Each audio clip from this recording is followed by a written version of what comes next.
Can you explain to me what technical debt is? Actually, I've got a really good analogy for what technical debt is. Oh, yeah? So if you think, everyone knows Harry Potter. So if you think of the Weasley house and you remember that from Harry Potter, and you remember all of the additional rooms that they added on and like they bolted onto the house, that's kind of what technical debt is. It's all these extra bits that you add on and they don't necessarily fit the original. And I don't know, you can't really take one piece away because the whole structure might collapse.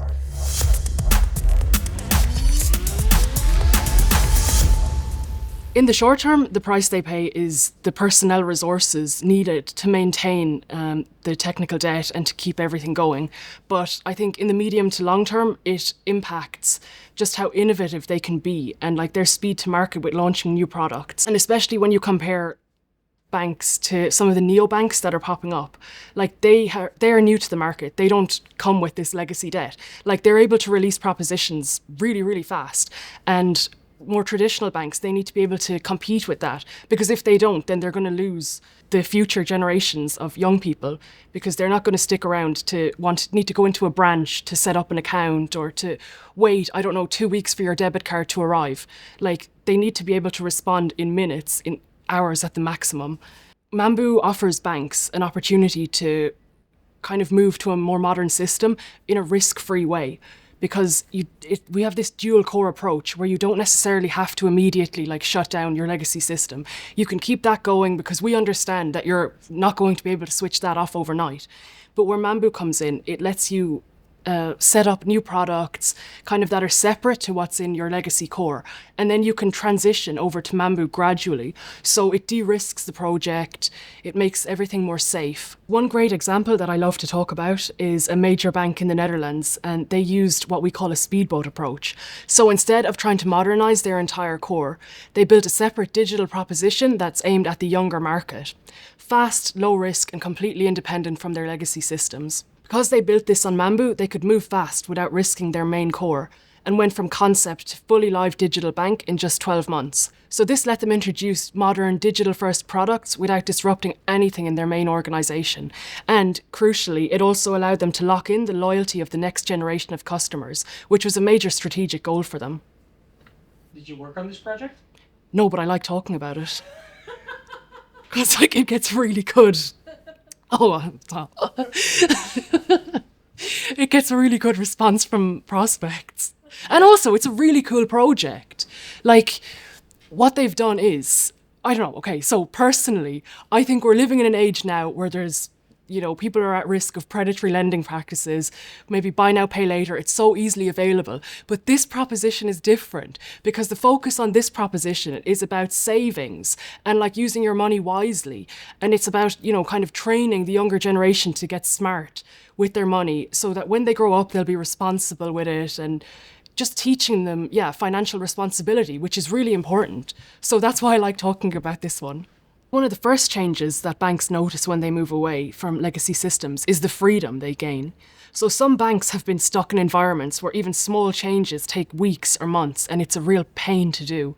So the first big change they typically see is how fast they can move, especially around product creation and change management. And that's all thanks to Mambu's low-code, UI-based product configuration. Do you also experience like people being happy because of it? Like genuinely, like this is real. Especially with bigger banks. Like their technology stack is so old that it takes them ages, like weeks or even months, a lot of resources. Like they have to make code changes in order to get their products changed. So like when they see Mambu, it's almost revolutionary for them that we can do this so quickly and easily. And not just that we do it quickly and easily, but also that it can be done without development resources. Like you just log into the Mambu user interface and it's configuration-based tool. So, your business users can even do it. It gives them more control over the products that they have, and it lets them think about the art of the possible with Mambu. Like they're no longer restricted with needing a developer to make product changes. So it kind of gives the power back to the business users. I usually say to executives that modernization isn't about replacing your core. It's about replacing how you think about change. And that's usually the moment when the conversation starts to shift. So many executives still view transformation as a huge, risky replacement project. But with Mambu, we showed them that it doesn't have to be like that. You just need to start somewhere. often with the lowest risk portfolio, and learn how the transition works to build up that confidence. And this is why Mambu is ideal. You can run a dual core strategy, launch new products or portfolios on Mambu while the legacy system keeps running. Then, over time, customers can be progressively migrated based on natural life cycle events, like new product launches, renewals, or rollovers. I often summarise it as, you don't need to rip out your legacy system to move fast. You just need to stop letting it control your pace.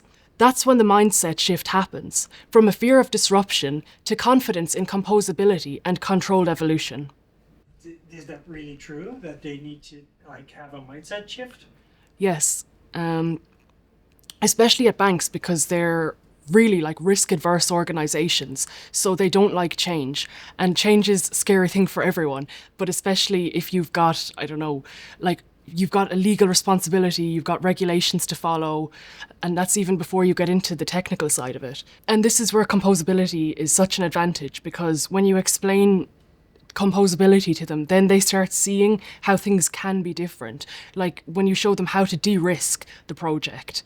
And also, at the end of the day, executives care about the bottom line, which is money. Like when you change the conversation into the cost savings that can also be gained through modernisation, then I think that also tends to shift how they think about it.